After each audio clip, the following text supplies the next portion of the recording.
तो ये चीज़ें आपको वही बताएगा जिसको ऑस्ट्रेलिया की नॉलेज होगी। आपने जिस बंदे से अप्लाई किया 80% केसेस में ऐसा है, वो बंदा वो एजेंट के पास न्यूकासल का एग्रीमेंट ही नहीं है, ठीक है। तो ऑब्वियसली उसको इमीडिएटली वो इन्फॉर्मेशन आएगी नहीं, तो उसने किसी और से करवाया, तो वो कैसे बच्चे को आगे भेजेगा मेन एजेंट के पास जो कि बड़ा B2B वाला है, कैसे वो इंटरव्यू होगी, that is you guys have to work out. Find out किया गया कि कुछ इवन बैंक्स के एम्प्लॉयज़ भी बीच में इस नेक्सस में जो मिले हुए थे। Universities are taking tough stand specially for students coming from 2 states which is Punjab and Haryana.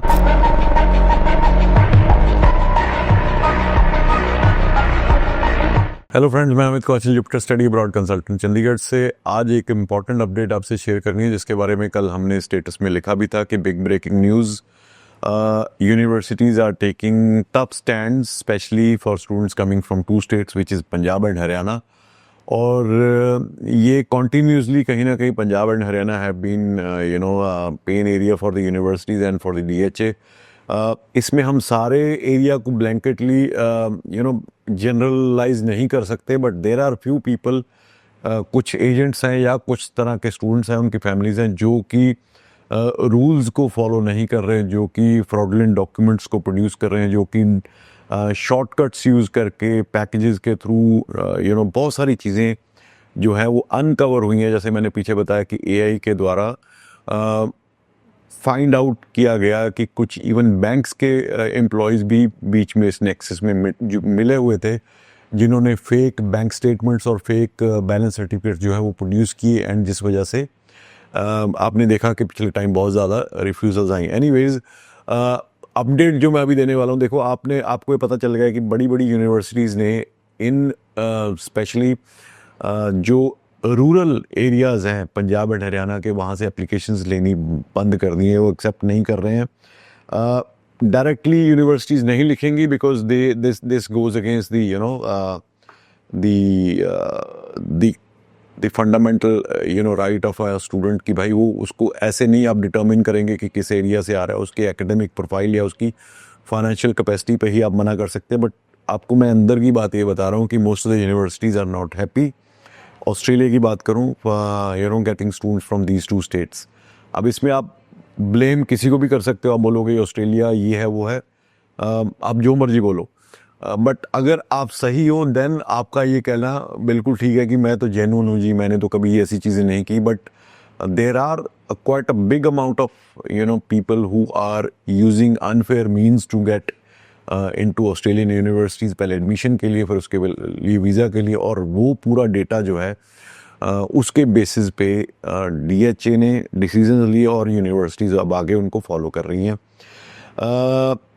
कल बहुत सारे स्टूडेंट्स ने अपनी ईमेल अपने कमेंट सेक्शन में मेरी वीडियो में लिखा, जी हमने अप्लाई किया हुआ है, 1.5 महीना हो गया, 2 महीने हो गए, ऑफ़र नहीं आई। मैं आपको एक चीज़ बता दूं, एक यूनिवर्सिटी का कल अपडेट आया है, न्यूकासल ने बोला है कि जिन भी स्टूडेंट्स ने अंडर ग्रेजुएट डिग्रीज़ के लिए, यानी कि बैचलर्स के लिए बिजनेस का प्रोग्राम है या फिर IT रिलेटेड प्रोग्राम्स हैं, तो उसमें वो इन 2 स्टेट्स के बच्चों को ऑफर्स नहीं करेंगी। अगर किसी ऑफ़र आई हुई, अप्लाई किया हुआ है, तो उनको वो अगर ऑफ़र आई हुई है, the student will have to meet the university official.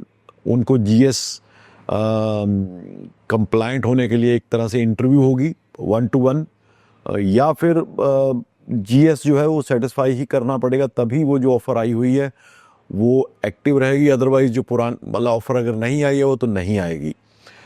एक और उन्होंने बोला कि मैं आपको बता देता हूँ,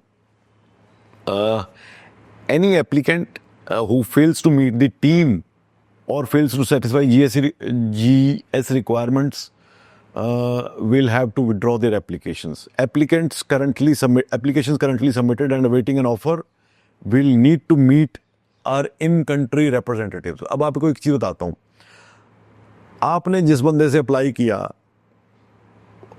80% केसेस में ऐसा है, वो बंदा वो एजेंट के पास न्यूकासल का एग्रीमेंट ही नहीं है, ठीक है। तो ऑब्वियसली उसको इमीडिएटली वो इन्फॉर्मेशन आएगी नहीं, तो उसने किसी और से करवाया, तो वो कैसे बच्चे को आगे भेजेगा मेन एजेंट के पास जो कि बड़ा B2B वाला है, कैसे वो इंटरव्यू होगी, that is you guys have to work out. तो दूसरा, ये तो एक चीज़ है। मैं इसलिए बता रहा हूँ कि जिन लोगों ने बिजनेस के लिए अंडर ग्रेजुएट यानी कि बैचलर ऑफ बिजनेस एनालिटिक्स या कुछ भी बिजनेस के लिए अप्लाई किया हुआ है न्यूकासल में, या बैचलर ऑफ आईटी के लिए जेनरिक कोर्सेज के लिए अप्लाई किया हुआ है, और who have not receive the offer, so they might not receive the offer, but मेरी बात को आप 100% मत लेके चलिए। मैं ये आपको बता रहा हूँ because this information is send to us. मुझे ये बताया गया कि भाई अगर तुम्हारे यहाँ से स्पेशली अगर पंजाब और हरियाणा का स्टूडेंट है तो इन 2 कोर्सेज में आप एप्लीकेशन मत भेजिए। अगर हैं तो या तो स्टूडेंट को हमारे इन कंट्री रिप्रेजेंटेटिव से मिलना होगा, उनको सेटिस्फाई करना होगा मिलके पर्सनली, नहीं तो वो एप्लीकेशन विड्रॉ करनी पड़ेगी। और ये मार्च 2026 तक इन्होंने मॉरेटोरियम लगा दिया है। आप जानते हैं कि बहुत सारी अदर यूनिवर्सिटीज़ जैसे कि लट्रोब है, वो भी कहते हैं कि हमें पंजाब हरियाणा से वी आर थोड़ा सा देख के चलेंगे।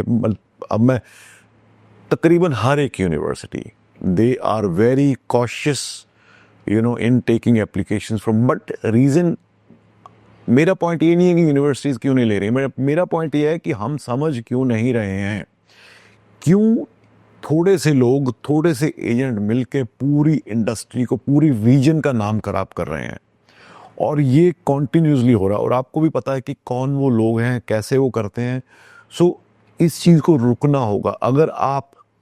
अगर आपका भी मन था कि हम शॉर्टकट से जाना चाहते हैं तो मैं आपको यही एडवाइस करूंगा, आप वेट कीजिए, अपने डॉक्यूमेंट्स तैयार कीजिए, बट सीधे तरीके से अपनी फाइल ऑस्ट्रेलिया के लिए लगाइए, क्योंकि आपका एजेंट आपको ऑफर भी दिलवा देगा, आपकी जीटी भी क्लियर करवा देगा, हो सकता है आपका वीज़ा भी दिलवा दे, बट अगर डॉक्यूमेंट्स में थोड़ा सा भी ऊपर नीचे है तो कल को आप, your objective is not to just enter into Australia, आपने पढ़ना भी है, आना जाना भी है, then you have to apply for your post graduate work permit also. तो बहुत सारी चीज़ें हैं जिनमें दिक्कत आ सकती है लेटर ऑन। तो please be careful, choose your agent very selectively, और अपने डॉक्यूमेंट्स को जेन्युइन हैं तभी आप लेके चलिए, कोई शॉर्टकट नहीं है। बहुत सारे लोग मुझे कमेंट सेक्शन में भी लिखते हैं, वैसे भी व्हाट्सएप करते हैं, कॉल भी करते हैं, जी हमारे इतने फंड्स हैं, आप आगे बाकी करवा दो। नथिंग डूइंग, हम ऐसा कुछ नहीं कर सकते। आपकी कैपेसिटी है, आपके, हो सकता है बहुत सारे लोगों के पास इतने पैसे नहीं सेविंग में होते, you can go for education loan, आपकी पेइंग कैपेसिटी आप कर सकते हो। बहुत सारे लोगों को ये नहीं पता होता, कई लोगों को ये बताया हुआ है जी इतने महीने पुराने फंड चाहिए, बट अगर आपके पास सोर्स है तो एक दिन पुराने फंड भी ऑस्ट्रेलिया एक्सेप्ट करता है। तो ये चीज़ें आपको वही बताएगा जिसको ऑस्ट्रेलिया की नॉलेज होगी। तो मेरी फिर आपसे ये रिक्वेस्ट है, please consider only genuine agents, वो आपने देखना है कैसे करना है। और अगर आप बिजनेस के लिए और आईटी के लिए ऑफर अपनी अंडर ग्रेजुएट लेवल कोर्स के लिए वेट कर रहे हो न्यूकासल से, तो I think you should make alternative decisions, alternative आपको एक्शन लेना पड़ेगा।